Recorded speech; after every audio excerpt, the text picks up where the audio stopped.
Hello and welcome to the Nintendo Network. Super Smash Bros., probably one of the most hyped about series Nintendo has. From the reveals to the announcements of characters to what seems like eternity from announcement to release, Nintendo really does milk it for what it's worth. And I'm not judging or chastising them, it's smart. When something is announced, nearly every YouTuber and outlet talk about it, including myself. It's insane, the hype train really is a real thing here with Smash. But with the Switch 2, we know something is cooking. Is it sooner than later? I don't know, but we can speculate and talk about what could be next for Smash, as how do you top Everyone Is Here? But first, let's talk about timeline. When could the next Smash conceivably come out? Is there a trend we can see? Well, let's dive in. The original Super Smash Bros. For the Nintendo 64 released in January 21st, 1999 in Japan, and April 26, 1999 here in the US. The N64 released in America on September 29th, 1996, and then June 23rd in Japan.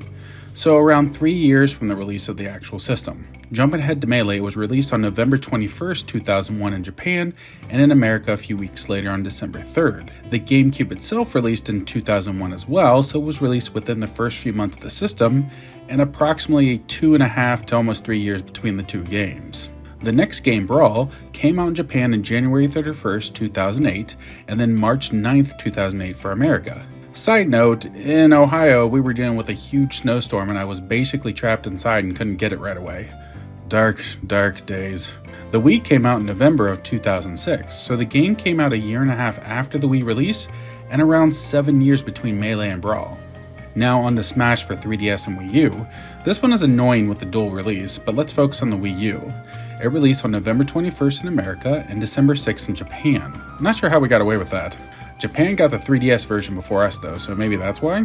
Anyway, the Wii U released in late 2012, so 2 years after the console launched and 4 years between Brawl and Wii U.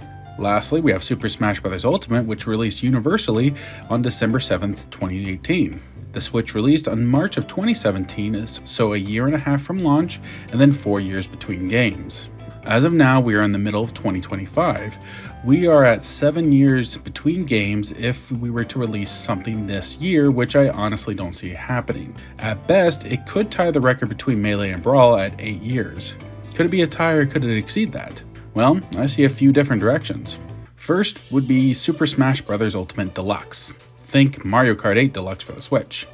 Everything you know and love, all the DLC, right in one package, add in a few little things, maybe a couple of fighters, some echoes to, actually utilize them, new items, etc. Plus, of course, enhanced performance, and maybe dust off a 15-year-old server for online play. Truthfully, this is the easiest and most cost-effective way to make Smash for Switch 2. 90% or more of the work is already done. People would eat it up. Deluxe would be a preferred moniker for myself, but in reality, it would be Super Smash Bros. Ultimate Switch 2 Edition.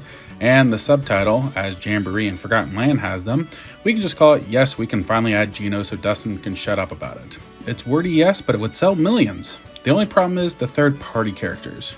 Okay, probably not the only problem, but it's a pretty big one. Now, I don't know everything that goes into a third-party character getting into Smash Bros., but I can guarantee money is a huge factor. To get, say, Cloud in, it cannot just be Square saying, here you go. Money is involved, contracts, negotiations, compromises, more. And I highly doubt the contract for Ultimate was future-proof to include any future ports. I mean, it could have been, which would make the process a lot easier, but I can't believe back in 2018 Nintendo was forward-thinking, or in any real year ever. So every third-party character would likely need to be renegotiated if that is the case. And with the DLC, this is a total of 17 individual fighters. Now some, like Sonic, I can see being rather easy. Others like Sora, I feel would be insanely difficult. Although the DLC characters may have been more future-proof than the base roster, from what we can find, the development of Switch 2 looked to have started around 2019, while the fighter passes were still going on. But that's all speculation. But another thing that could plague the game is just too much of the same. Again, we have had Smash Ultimate since 2018. They can add some characters and maybe a mode upgrade to the Switch 2 edition, and I would still buy it, but part of me would be disappointed. I want a new single-player campaign. World of Light had potential, but it was basic, and I made a whole video of how I would have improved it, and feel the small things could have gone a long way. Just adding character interactions, even in a dialogue box. But I don't see them adding much to a Switch 2 edition like a mode. Although bring back Smash Run from 3DX, expand it, make it online, there. That would be amazing actually. But then you also have to add some characters. I feel adding at least 5 new characters alongside a handful of Echoes would be best. Give them a chance to announce them, hype them up, and all that fun stuff. But to me, focus on more Nintendo characters. Here's just my quick guesses recommendations. Geno, Meowscarade, Waluigi, Dixie Kong, she has enough to be unique and I will die on that hill, and one of the champions from Breath of the Wild. Daruk seems to be the easiest to create, but I would really love Revali. Echo-wise, you have Gooigi for Luigi, Shadow for Sonic, although I know that's not Nintendo, it still kind of works. Proto Man for Mega Man, same as before, and then the Octolings for the Inklings. As I said, the Nintendo Switch 2 edition seems like the simplest, easiest route. But truly, where's the fun in that? I think the best route for Nintendo and what will happen is a brand new Smash Brothers. And here is why. Marketing. Marketing Ultimate Switch 2 Edition would be good, but a whole new game, the amount of content that would throw out at us, and then the amount of content the YouTube community will create. But what would this look like? How could you top Everyone is Here from Ultimate? Well, truthfully, you can't. Topping it would not really be possible or plausible like I've said before. So how does the series move forward? I've heard a few ideas jump around, though, because topping Ultimate might be hard, but making something just as special is still very doable. The first idea? Scale it back. And I've seen people say scale it back to the OG Smash, and I couldn't disagree more. Keep in mind the OG had 12 fighters, and that didn't include some very key players in Smash like Peach, Zelda, King Dedede, and more. But I think taking a step back a bit and taking out some things, focus and redesigning on a lot of fighters, remove some fluff characters, and introduce some stellar new stages alongside some legacy ones. Now, calling a character fluff might ruffle some feathers, but what I mean by this is scale back the third-party characters. Third-party by the end of Smash Ultimate was no longer special. I'm not going to go through every character to cut, but I think we also shouldn't be afraid to even cut some of the OG characters. Jigglypuff for one, and some cuts would hurt for sure. Roy is one of my mains, but I would cut him in this scenario, honestly.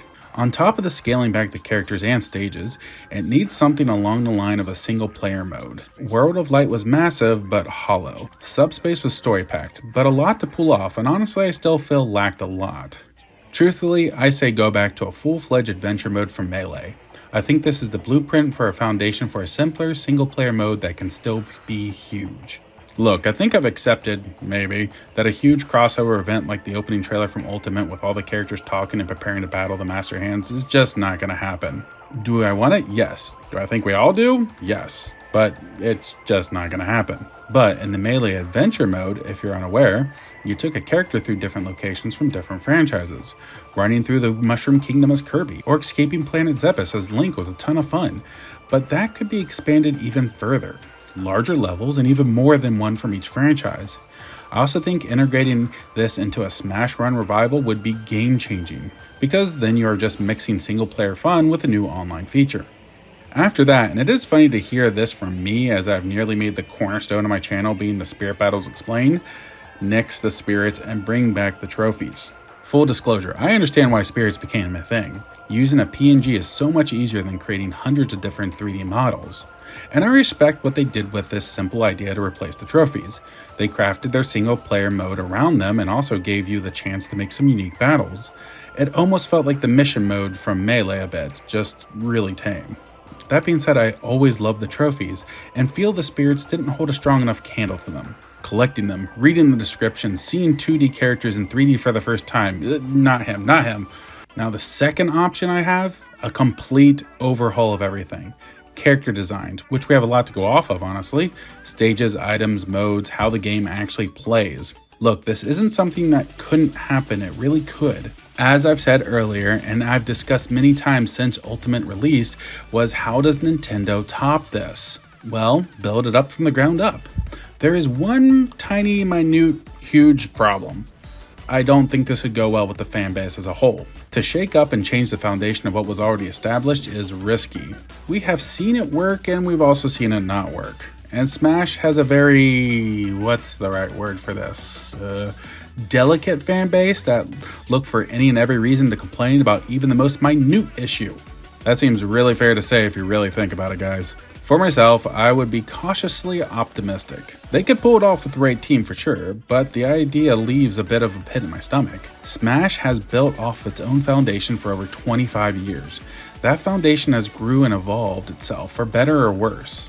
Alternatively, they could shake up the formula enough to be different and new but still hold on to that foundation, much like Mario Kart World has. Mario Kart World took the foundation of a Mario Kart game and went into an open-ish world direction to give players what I really think they wanted for years. Being able to drive around in a world and just kind of drive around even on the tracks is something I think we've always wanted. Free roam has become a highlight for me and I love it. Honestly, I really like the routes between races, although it can be implemented in a different way to make everyone happy probably. I do think in the end we're getting the second option, with characters being completely revamped. DK's new design, updated Mario with no FLUDD, which would hurt me emotionally, Samus with some Dread or Prime 4 movement abilities, integrate the Poltergust into Luigi's moveset more. Imagine having multiple Links. Okay, we already do, but name them differently. Hero of Time, Hero of the Wild, Hero of the Wind, so we have different playstyles for many incarnations, but much less cloning. Have Princess Peach use some of her Showtime moves. Let Toad be a playable character. I could go on and on about characters, and maybe that is for another video, who I would want to keep and how I would change them, but I may see where the dice roll with Smash. I feel a brand new Smash is coming, not a Nintendo Switch 2 edition, and I feel it won't be for a while. Hearing the rumors that Sakurai would only agree to another Smash if he got to make Kirby Air Riders honestly seems pretty legit. We saw the evolution of Smash from Melee to Brawl when he was given 8 years, so let the man cook a bit for a new Smash. I feel it will be something special, something fun, and something we can all enjoy. No matter what, I'll be there day one, ready to fight.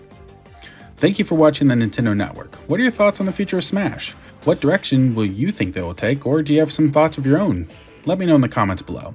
If you like this, hit that like button, subscribe, and join us on Discord. This is the Nintendo Network, signing off.